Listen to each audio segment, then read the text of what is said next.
팰리세이드 풀옵션 제일 비싼 건 5,560만원 정도 되거든요. 타워는 5,800만원이라고 하니까 240만원 차이?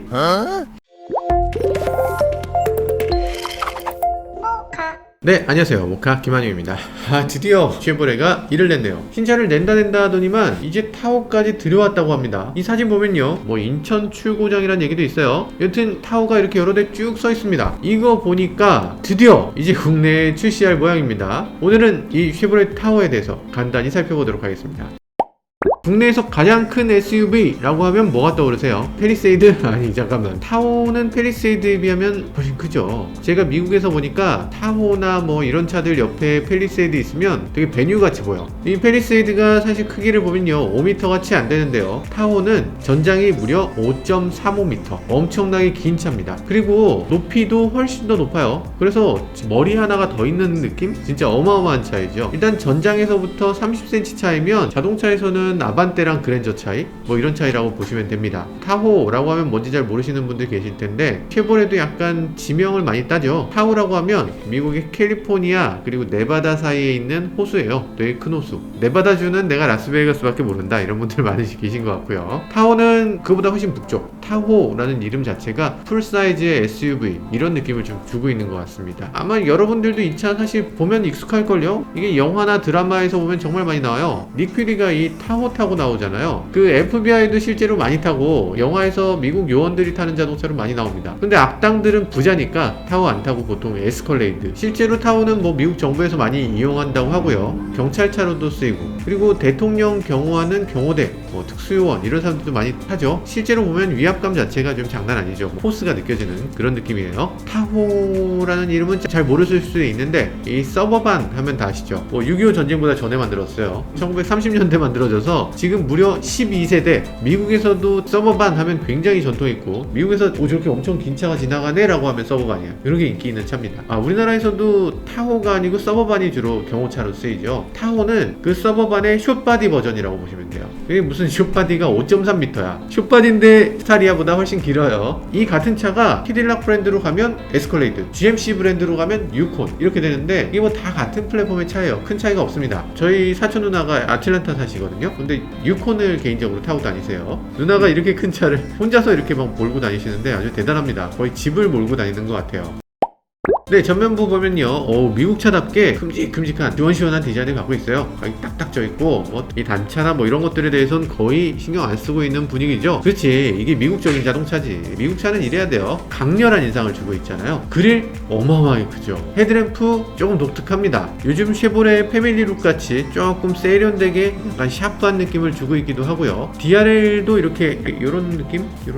그 위쪽에 신형 캐딜락 같은 느낌이 살짝 드는 건 나뿐인가? 헤드램프랑 그릴이랑 연결시키고 아래쪽에 이렇게 에어댐 같은 것이 있고, 이런 것들 보면 야, 이거는 캐딜락에 거의 맞먹는 디자인이네 아닌가? 네, 아무튼 그런 느낌이 살짝 들고요. 차가 어마어마하게 큰데 헤드램프 위치가 가차없이 높은 곳에 있잖아요. 사람으로 치면 가슴 정도 되는 곳에 헤드램프가 있는 건데 로빔을 하더라도 눈이 부실 것 같아요. 야, 이거 진짜 잡이 없는 그런 헤드램프입니다. 그리고 이거 이상하다고 샤크테일 안테나라고도 하고 샤크 안테나라고도 하는 위에 있는 안테나 있잖아요. 요게 운전석 앞에 있어. 미국에 있는 이런 풀사이즈 SUV들은 다 이렇게 생겼습니다. 이게 차가 너무 높으니까 최고 지상고에다 딱 맞추기 때문에 지상고보다 조금만 튀어나와도 그게 걸려요. 세단이나 이런 차들은 뒤쪽으로 갈수록 루프가 이렇게 꺾이잖아. 그러니까 거기다가 샤크테일 안테나를 붙이면 되는데 얘는 뒤쪽으로 가도 꺾이지 않아요. 쭉 가다가 뚝 떨어지는 거지. 그러니까 붙일 자리가 없습니다. 그래서 앞쪽으로 가면 이렇게 수그려드니까 앞쪽으로 갈 때 수그려드는 그 위치에다가 안테나를 붙이는 거예요. 전고를 맞추려면 어쩔 수가 없어. 전면부에 크롬을 굉장히 많이 사용했는데요. 근데 이게 보면 크롬 딜리트된 버전이 여기 있어요. 우리나라에는 크롬 딜리트된 버전이 들어오면 좋겠네요. 딜리트된 게 훨씬 예쁜데, 옛날 타호는 사실 우리나라에서 경쟁력이 없다고 봤는데 이번 타호라면 경쟁력이 있을 것 같습니다. 예뻐요. 멋집니다. 측면에 보면요, 이 차가 길어도 엄청 길죠. 그리고 전고도 어마어마하게 높습니다. 당연히 사이드 스텝이 눈에 띄게 확 드러나 있고요. 야, 이게 거대한데? 경호하시는 분들이 문 열고 사이드 스텝에 딱 서갖고 이렇게 경호하잖아, 그죠? 여차하면 뛰어내려서 막 이렇게 탁 경호하는.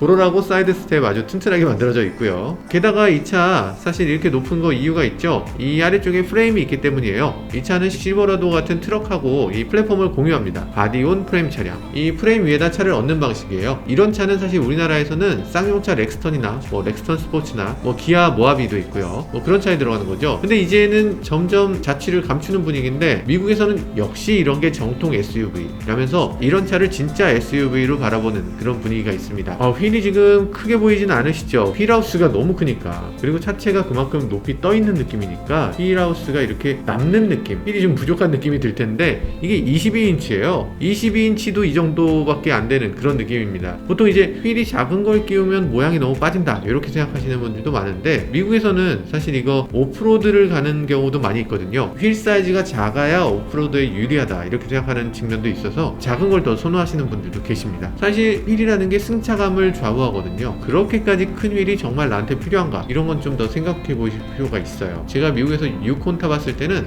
굉장히 부드러운 차였는데 타호 신형도 아마 승차감이 굉장히 부드러운 느낌의 자동차가 아닐까 이렇게 생각됩니다. 나중에 시승해보면 또 한번 말씀드리도록 할게요. 자, 후면부 디자인을 보면요 정말 큼직큼직하게 멋지게 생겼네요. 따로 특별히 멋이라는 걸 부리지 않은 것 같은 그런 그냥 무뚝뚝한 디자인이네요. 트렁크 정말 큰데요. 3열을 다 세운 상태에서 트렁크 열어서 보면 가방이랑 이런 것들 엄청 많이 들어가네요. 기타 이런 것들 막 집어넣네요. 3열만 접었는데 이렇게 넓은 침대 들어가겠다. 야. 와, 어마어마합니다. 운동장이에요. 여기 차박을 하게 되면 3명이 나란히 누울 수 있을 것 같아요. 짐 많이 싣고 다니는 아빠들 우리 차박이라도 해보자 라고 할 때 아주 좋은 그런 선택이 될 것 같기도 합니다. 2열까지 다 접어서 그렇게 사용할 수 있을 것 같아요. 후면부 와이퍼는 지금 안 보이잖아요. 히든 타입으로 되어 있어서 뒤가 더 깔끔한 것 같아요. 와이퍼는 위쪽에 숨어 있어서 아래쪽으로 이렇게 딱 끼는 형태입니다.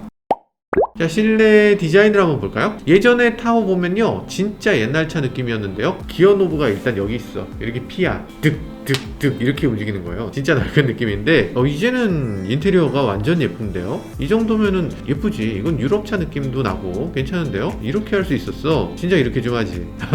약간 더 승용 감각으로 만들어진 것 같습니다. 예전에 그 트럭 감각은 많이 사라진 것 같아요. 계기판도 디스플레이가 거대하게 들어가는데 바늘식 디스플레이를 기반으로 해서 그래서 여기 디스플레이가 또 하나 들어가는 것 같네요. 근데 바늘을 아낌없이 쏟아부었어요. 하나 둘 셋 넷 다섯 6개의 바늘이 있어. 아무튼 이런 것들도 나름대로 아날로그 감성으로 멋지게 보이기도 합니다. 대형 디스플레이를 적용하는 옵션도 있다고 하던데 그런 것들을 적용하게 되면 아마 캐딜락 에스컬레이드 같이 될 것 같은 느낌도 드네요. 일단 실제로 봐야 될 것 같습니다. 센터 디스플레이는 아쉽지만 조금 작게 보입니다. 왜냐면 이게 10.25인치인데요 작은 거 아니잖아요. 근데도 불구하고 이 차가 워낙 크니까 이 디스플레이가 상대적으로 좀 작아 보이는 것 같아요. 우리 기준이 좀 높아져서 이거 좀 커지면 좋겠다라는 생각도 해보게 됩니다. 근데 디스플레이는 여기만 있는 게 아니고 뒷좌석에도 디스플레이가 있으니까 뒷좌석 디스플레이까지 활용한다고 하면 이건 오로지 내비게이션용이라고 생각하면 그렇게 나쁜 선택은 아닐 것 같기도 하네요. 기어 시프터 이거 득득득 이거 어디 갔을까? 이거 대신에 버튼식 기어 시프터를 사용하고 있습니다. 근데 현대처럼 이렇게 밑에 있는 버튼식 기어 시프터가 아니고 앞쪽에 있어요. 그래서 여기 수납 공간을 엄청나게 많이 확보하고 있죠. 이거 열면 어마어마한 크기의 그런 수납 공간을 보여주고요.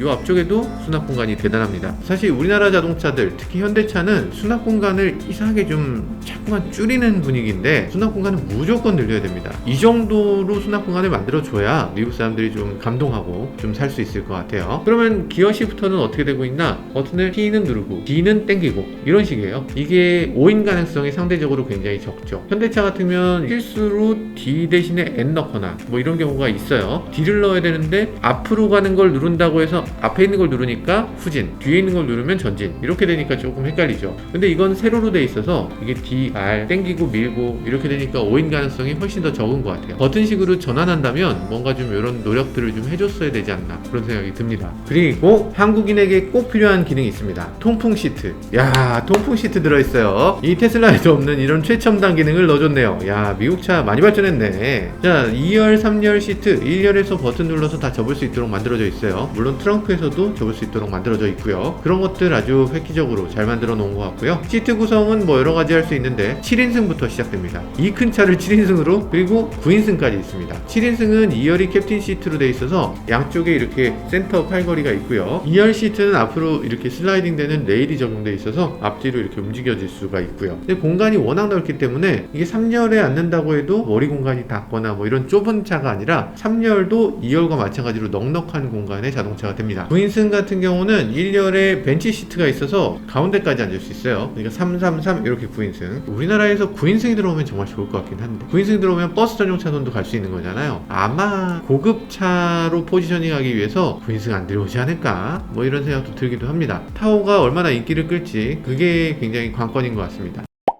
타오의 특이한 기능들 한번 살펴보겠습니다. 포코너 에어라이드 어댑티브 서스펜션이라는 게 있어요. 이 네 바퀴를 각각을 에어 서스펜션을 조절할 수 있는 거예요. 그래서 전체적으로 차체 높이를 높이고 낮추고 되고요. 10cm까지 오르내릴 수 있고요. 이게 여러 가지로 좋죠. 차체가 기본적으로 너무 높기 때문에 승하차가 좀 어려울 수 있는데 어린아이나 뭐 노인분들도 타기 편하게 이렇게 승하차 때는 확실히 차체를 낮추고요. 승하차가 끝나면 다시 올리는 이런 기능을 제공을 합니다. 그리고 오프로드 갈 때 차체 높여서 갈 수 있고 온로드에선 차체를 낮춰서 가고 이런 것들이 있으면 굉장히 유리하겠죠. 그리고 오프로드 갈 때도 차체가 어떤 식으로 기울고 이런 것들에 대해서도 다 컨트롤할 수 있는 그런 에어 서스펜션이라고 해요. 에어 서스펜션은 어쨌든 옵션이니까 우리나라에 적용될지는 모르겠지만 그런 기능까지 풍부하게 갖추고 있는 차라고 할 수 있습니다. 아주 자잘한 것들도 많이 있는데요. 차에 금고 있다는 것도 광고하고 있어요. 센터 콘솔 박스 아래 보면 금고가 들어있다고. 예전에도 쉐보레는 이런 식으로 히든 스페이스라고 해서 이렇게 숨겨놓는 기능들을 많이 만들어 놓고 있었는데 미국은 큰 차 있고 거기 안에 보면 뭐 비싼 물건 있다 이러면 그냥 막 창문 깨고 가져가니까 그거 못하게 하려고 이렇게 금고를 좀 만들어 놓은 것 같습니다. 그리고 유니버설 아일랜드라고 했던 아이오닉5의 그 기능 콘솔이 이렇게 앞뒤로 움직이는 거 이거 타워에 그 기능이 제공이 되고 있네요. 그리고 2열 콘솔 보면 HDMI 포트가 따로 있습니다. 그래서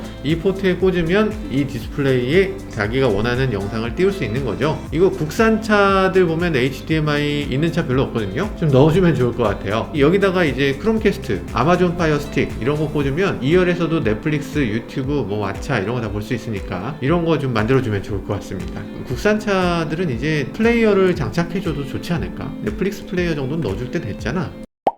네, 파워트레인을 보면요. 엔진은 총 3가지가 있습니다. 6.2L 8기통 엔진이 있고요. 이게 420마력이에요. 6.2L 치고는 조금 아쉬운 느낌도 없지는 않은데 어쨌든 자연흡기고 8기통이고 이런 것들에 대한 로망 채워줄 수 있을 것 같습니다. 5.3L는 355마력. 잠깐만 이거 너무 이게 들어올 것 같지는 않아요. 3.0L 직렬 6기통 디젤 엔진이 있습니다. 이거 괜찮은데 277마력. 사실 이게 지금 우리나라에선 가장 바람직하거든요. 그런데 걱정스러운 건 미국에서 나온 자동차들은 디젤 엔진을 한국에 가져오기 힘들어요. 우리나라 법규에서 디젤 엔진은 유럽 기준을, 가솔린 엔진은 미국 기준을 따르고 있어요. 그래서 미국의 디젤 엔진은 국내에 들어오기 굉장히 힘듭니다. 그럼 가솔린이 들어와야 되겠구나 생각할 텐데 가솔린이 지금 배기량이 5.3L, 6.2L면 배기량이 너무 크잖아요. 야 이게 우리나라에서 이거 하기 좀 부담스러운 크기예요. 그렇다고 해서 이게 뭐 콜로라도처럼 정말 트럭이면 상용 세금을 내니까 세금은 좀 괜찮네 이럴 수 있지만 기름값도 비싸고 세금도 높은데 이게 가솔린 차를 가져올 수 있을까 싶은 생각이 드네요. 실버라도의 2.7 터보는 어려울까요?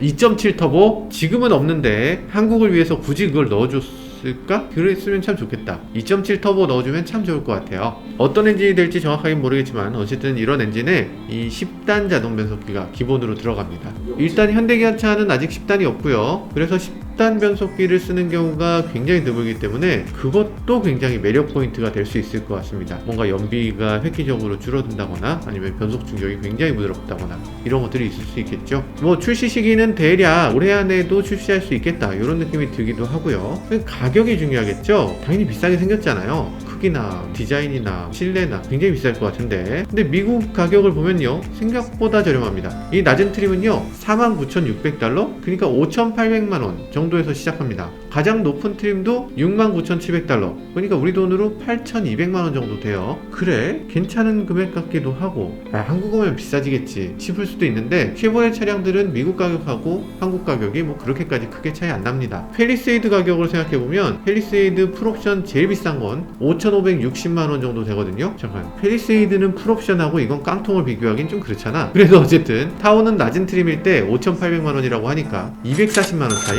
약간 노려볼 만한 것 같기도 하고, 그래도 미국 깡통은 정말 깡통이니까 그게 한국에 들어올 리는 없을 것 같기도 하고, 결과적으로는 펠리세이드보다 한 1000만원 이상 비싸게 팔릴 것 같긴 한데, 그래도 미국 차들이 가끔 가다가 미친 척하고 좀 싸게 들어올 때가 있어요. 어서 나와서 좀 봤으면 좋겠습니다.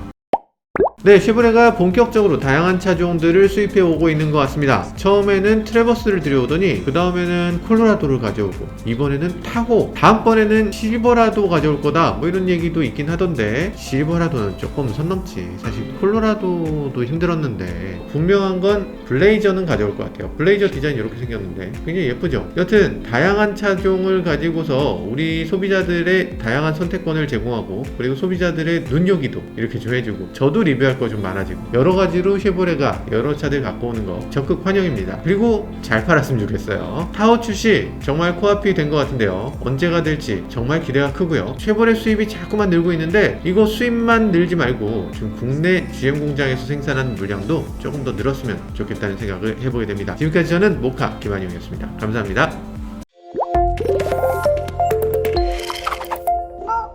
잘 팔릴까요? 너무 큰 것 같은데. 너무 커. 거의 미니버스 아닌가? 사실 스타리아 타는 거보다 이게 더 좋지 않나? 더 뽀대나긴 하죠. 에스컬레이터도 되게 많이 타니까. 이걸 갖고 튜닝해서 에스컬레이드보다 좋게 만들 수도 있잖아요. 같은 플랫폼인데.